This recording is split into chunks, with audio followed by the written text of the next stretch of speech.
K C. വേണുഗോപാലിന്റെ വീട്ടിൽ ആഘോഷം തുടങ്ങി. ആ വാർത്തയും വന്നിട്ടുണ്ട്. കെ.സി. വേണുഗോപാലിന്റെ വീട്ടിൽ വിജയാഹ്ലാദ ആരവങ്ങൾ ഉയരുകയാണ്. ദേശീയ തലത്തിൽ ശ്രദ്ധിക്കപ്പെട്ട ദേശീയ നേതാവ് കെ.സി. വേണുഗോപാലിന്റെ വീട്ടിൽ വിജയാഹ്ലാദം നടക്കുന്നു. കെ.സി. മുൻപും ആലപ്പുഴയുടെ പാർലമെന്റ് അംഗമായിരുന്നു. കെ.സി. ഇല്ലാതെ ഷാനിമോൾ മത്സരിച്ച തെരഞ്ഞെടുപ്പിലാണ് ആരിഫ് ജയിച്ചത്. കെ.സി. വന്നു ഈസിയായി. കെ.സി. വന്നു ഈസിയായി. കെ.സി. വേണുഗോപാൽ ആലപ്പുഴ നീന്തി കടക്കുന്നു എന്ന് ഉറപ്പായിരിക്കുന്നു. ബെന്നി ബെഹനാനും ഭേദപ്പെട്ട നിലയിലേക്ക് 15,000-ന് മുകളിലേക്ക് ലീഡ് ഉയർത്തി. ബെന്നി ബെഹനാനും ഭേദപ്പെട്ട നിലയിലേക്ക് കടന്നു കേട്ടോ. വയനാട്ടിൽ രാഹുൽ ഗാന്ധി 1,53,758 വോട്ടുകൾക്ക് മുന്നിലാണ്. അതേസമയം പ്രേമലു പ്രേമേന്ദ്രൻ 48,749 വോട്ടുകൾക്ക് മുന്നിലാണ്. കൊല്ലത്തൊന്നും ഇനി നോക്കണ്ട. കൊല്ലത്തൊന്നും ഇനി മത്സരമില്ല.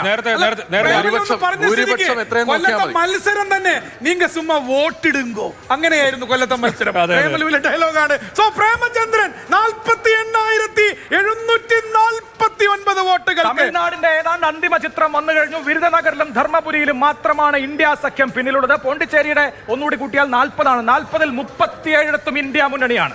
Clean sweep. DMK 21, Congress 8, VCK 2, CPI 2, CPM 2, Pattali Makkal Katchi. അതാണ് ഈ പറയുന്ന NDA.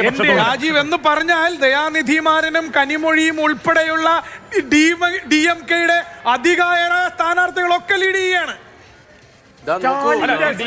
DMK അവിടെ ഇത്തവണ കാണിച്ച ഒരു കാര്യം, അതായത് സഖ്യകക്ഷികളോട് എടുത്ത സമീപനം, വലിയ പോരാട്ടം നേരിടാൻ സാധ്യതയുള്ള സഖ്യകക്ഷികൾ മത്സരിക്കുന്ന ഇടത്ത് ആ സീറ്റ് DMK എടുത്തിട്ട് കുറച്ചുകൂടി ഈസിയായ സീറ്റ് കോൺഗ്രസിന് കൊടുത്തു, CPM-ന് കൊടുത്തു. എന്നിട്ട് DMK നേരിട്ടു അത്തരം സീറ്റുകൾ മത്സരിച്ചു. അതായത് ആർക്ക് സീറ്റ് ജയിക്കുന്നു തോൽക്കുന്നു എന്നുള്ളതല്ല, ഇന്ത്യ മുന്നണി ജയിക്കണം, നമ്മുടെ മുന്നണി ജയിക്കണം എന്നുള്ള ഒരു തീരുമാനത്തിലാണ് അവിടെ ലീഡ് ചെയ്യുന്ന കക്ഷിയായ DMK ഇത്തവണ നിലപാടെടുത്തത്. പറഞ്ഞതിന്റെ തുടർച്ചയാണ്. UP-യിലൊക്കെ കോൺഗ്രസ് സ്വീകരിച്ച അതേ സമീപനത്തിന്റെ കുറച്ചുകൂടെ നല്ലൊരു മാതൃകയാണ് തമിഴ്നാട്ടിൽ. അതുകൊണ്ട് എന്താ ഇത്ര സീറ്റൊക്കെ ജയിക്കുകയല്ലേ?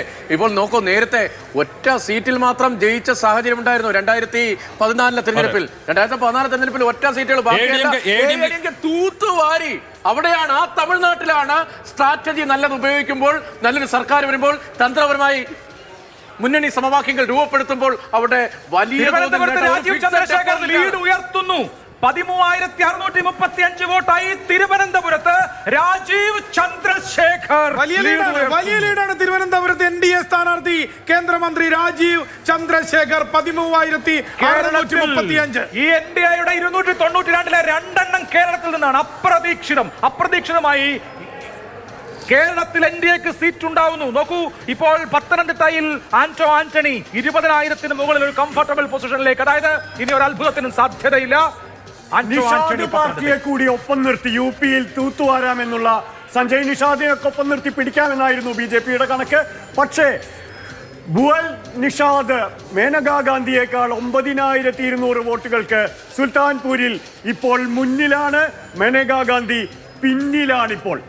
തെലങ്കാനയിൽ ആദ്യം കോൺഗ്രസിന്റെ നില അത്ര മെച്ചമായിരുന്നില്ല. ആകെയുള്ള 17 സീറ്റിൽ BJP 8 കോൺഗ്രസും അതിനൊപ്പം 8 സീറ്റിൽ BJP-യും കോൺഗ്രസും 8 സീറ്റുകൾ വീതം.